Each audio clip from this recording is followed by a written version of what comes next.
मला कस तरी होत या बाप लोकाचा बघताना, मला कस तरी होत या बाप लोकाचा बघताना, माझा हुंदका दाटतो या गोष्ट बापाची सांगताना, माझा हुंदका दाटतो या गोष्ट बापाची सांगताना.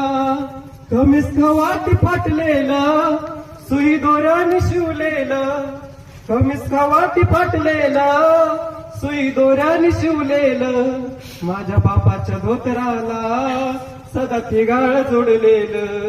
आली जत्रा गावाची, आली जत्रा गावाची, बाप कोपर गावी जायाचा, उधार पाधार कापड पोरांना आणायचा, उधार पाधार कापड पोरांना आणायचा.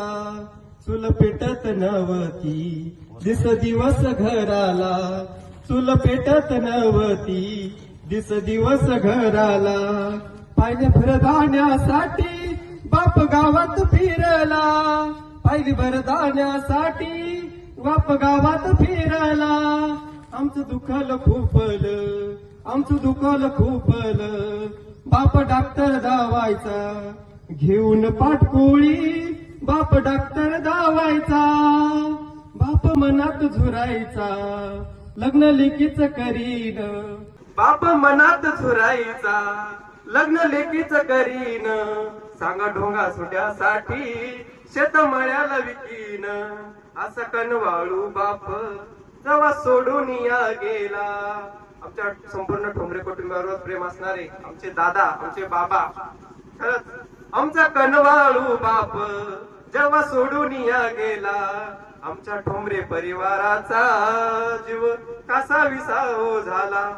भगवतो अरहतो सम्मा संबुद्धस्स नमो तस्स भगवतो अरहतो सम्मा संबुद्धस्स नमो तस्स भगवतो अरहतो सम्मा संबुद्धस्स. भूतं शरणं गच्छामि, धम्मं शरणं गच्छामि, संघं शरणं गच्छामि, द्वितीयंपि भूतं शरणं गच्छामि, द्वितीयंपि धम्मं शरणं गच्छामि, द्वितीयंपि संघं शरणं गच्छामि, तृतीयंपि भूतं शरणं गच्छामि, तृतीयंपि धम्मं शरणं गच्छामि, तृतीयंपि संघं शरणं गच्छामि. पाणातिपाता वेरमणि सिक्खापदं समादयामि, अदिन्नदाना वेरमणि सिक्खापदं समादयामि, कामेषु मिच्छाचारा वेरमणि सिक्खापदं समादयामि, मोसावादा वेरमणि सिक्खापदं समादयामि, सुरामेरव्यमद्यपादठाना वेरमणि सिक्खापदं समादयामि. साधु साधु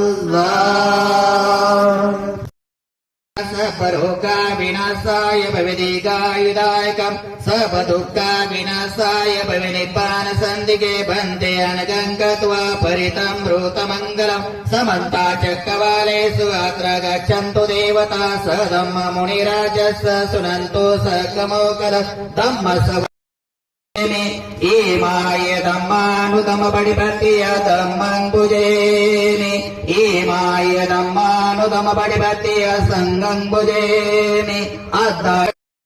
असताना दिवसागणिक दिवस गेले, महिने गेले, आज वर्ष झालेले आहे. आपले प्रिय व्यक्ती हे आपल्यातच आहे. हाच भास ठोंबरे परिवाराला हा सतत होत आहे, नातेवाईकांना सतत होत आहे.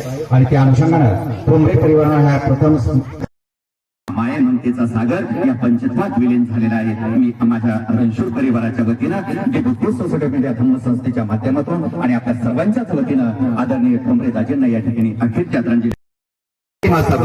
आमची भोसलेबाई भावाच्या फोटोवर पाहते आणि सारखी रडत असते. भावाच्या फोटोकडे तिला पावानं सारखं रडावं. माझ्या भाच्यांचं सुद्धा त्याच पद्धती आहे. तिन्ही मुली बापाची कविता होत असताना आमच्या ठोंबरे आमच्या बनसोडे सरांनी काव्य रूपानं सुरुवात केली आणि घळाघळा त्यांच्या डोळ्यामधून अश्रूंच्या धारा वाहायला लागल्या. खरे असताना बाप काय असतो? बाप कसाही असो तो बापच असतो. म्हणून मुलीबाळींना माहेर भरगतचं केव्हा वाटतं? जोपर्यंत आई वडील जिवंत आहे तोपर्यंत माहेर भरगतचं वाटतं. आणि आई वडील गेले का ते माहेर नुसतं ओजार आणि ओसाड ओसाड वाटत असतं. निवळ ऊन आणि उन्हाच कुणाचे चटके बसत असतात. माहेराकडे जाण्याचे पाय धजत नसतात. म्हणून तुम्ही या ठिकाणी असंही काही समजायचं नाही बाई की हे माहेर माहेरचीच वाट करायची. यायचं जायचं हक्का आहे तसं त्या रूपानं आहे. सांगितलं वाचाल तर वाचाल, नाही तर जिवंत असून मराल. जगायचं असेल तर वाचावं लागेल. जगायचं असेल तर बाबासाहेबांचे विचार स्वीकारावे लागतील. आणि त्याहीपेक्षा आणखी चांगलं जगायचं असेल तर बुद्धाशिवाय पर्याय नाही. आणि म्हणून ज्या बुद्धाच्या दिशेने चाललेल्या आहे त्या दिशेने आमची वाटचाल चालू. बंद म्हणतो मी बुद्ध कोणत्या रूपानं तुम्हाला दिसतील, काय दिसतील, कसे दिसतील बघा. जोपर्यंत तुम्ही त्या ठिकाणाला जात नाही तोपर्यंत तुम्हाला काहीच महत्व कळणार नाही. परंतु जर गेले तर तुम्ही मनातून वेळे झाल्याशिवाय राहणार नाही. या दिशेची वाटचाल फार फार चांगली आणि चांगलीच आहे. म्हणून आताही टोपलावचं पर्यटन बुद्धगयामध्ये दाखल झालेलं आहे. त्या रूपाला आपण गेलं पाहिजे. या मातीच्या कणामध्ये बुद्ध आहे. त्या मातीच्या कणातला बुद्ध मी स्वीकारला पाहिजे. तो बुद्ध माझ्या मनात निर्माण झाला पाहिजे. आणि खऱ्या अर्थानं आम्ही बौद्ध बनल्याशिवाय राहणार नाही.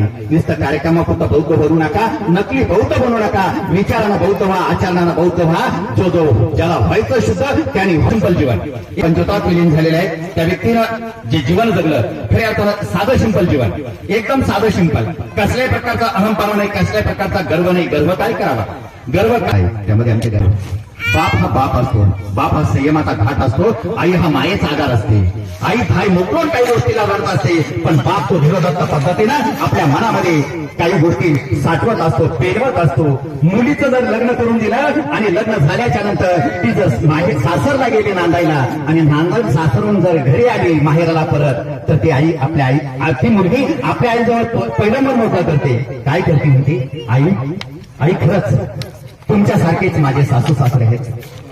तुमची आता मला फारशी गरज नाही. का तुमची आठवण सुद्धा येणार नाही असे सासू सासरे मला मिळाले, असा चांगला नवरा मला मिळाला. परंतु तेच का जर चित्र आईच्या जवळ वेगळ्या पद्धतीनं मांडलं की आई माझे सासू सासरे काही ध्यानावर नाही आणि माझा नवराही काही ध्यानावर नाही, त्यावेळेस त्या आईच्या डोळ्यात अश्रूंच्या धारा वाहायला लागते. ती धाय मोकळून रडत असते. हे दृश्य बाप दरवाजाच्या फटी जाळून बघतो आणि तो सुद्धा मनातल्या मनात रडत असतो, पुरत असतो की नाही मुलीचं फार चांगलं केलं, फार खर्च केला, परंतु तिचं काही चांगलं झालं नाही. तो बाप ते दुःख आपल्या मनात पेलवत असतो, साठवत असतो. आणि म्हणून या ठिकाणी खऱ्या अर्थानं बाप हा बापच असतो. हा मायेची सावली आणि धीरोदत्त पद्धतीनं प्रत्येक प्रसंगाला सामोरं जाणारा तो बाप असतो. आणि म्हणून असा हा फाटका तुटका बाप पण खऱ्या अर्थानं नेटका बाप, चांगला बाप या ठोंबरे परिवाराच्या आपल्यातून या पंचतत्वात विलीन झालेले आहे. आणि म्हणून मी या ठिकाणी जास्त काही व्यक्त न करता प्रबोधन करायचं बिलकुल करायचं नाही. परंतु बाप काय असतो एका काव्याच्या रूपानं शेवटच्या चरणामध्ये ते एवढे 4 शब्द व्यक्त करतो आणि या कार्यक्रमाचा समारोप या ठिकाणी पडलेला आहे. माझ्या ठुमरे दाजींना अक्षयला या ठिकाणी एक सूचना करतो की आजोबाबद्दल तुझं जेवढं प्रेम आहे दादा ते प्रेम तू असंच तेवढं ठेवशील याबद्दल ते मात्रही शंका नाही. परंतु आजोबांच्या नावानं त्या विहारासाठी तू सुद्धा चांगल्या पद्धतीचं दान करावं हे एक आव्हान तुला या ठिकाणी करतो. आणि शेवटी बाप काय असतो एका काव्याच्या रूपानं त्याकडे जातो आणि कार्यक्रमाचा समारोप करतो. ऐका ऐका दोस्तांनो माय बापाची कहाणी, बाप नारळी तो बर माय नारळाचं पाणी. खऱ्या अर्थानं बाप तो असतो. एखादा माणूस जर आजारी पडलेला आहे त्याला भेटण्यासाठी जर आम्ही दवाखान्यात जात असेल तर त्याला 5 पकवानाचं भोजन घेऊन आम्ही जात नाही, पण त्याला भेटायला जाताना आम्ही फक्त नारळ घेऊन जातो.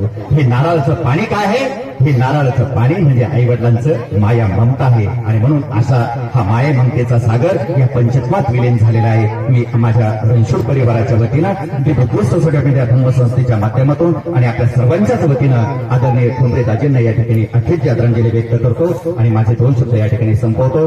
खऱ्या अर्थानं कार्यक्रमाचं आयोजन ठोंबरे दाजींनी ठोंबरे परिवारानं अक्षयने हे सुंदर पद्धतीने या ठिकाणी केलेलं आहे. कारण का स्मृती दिनाच्या कार्यक्रमाला शक्यतो एवढी गर्दी जमत नाही. तुम्ही तुमचं आव्हान केलं. नातेवाईक मंडळी सुद्धा दाजींना अभिवादन करण्यासाठी त्याच माया ममतेनं या ठिकाणी आलेले आहेत, श्रद्धेने आलेले आहेत. म्हणून आपल्या सर्वांच्या वतीनं भावपूर्ण आदरांजली.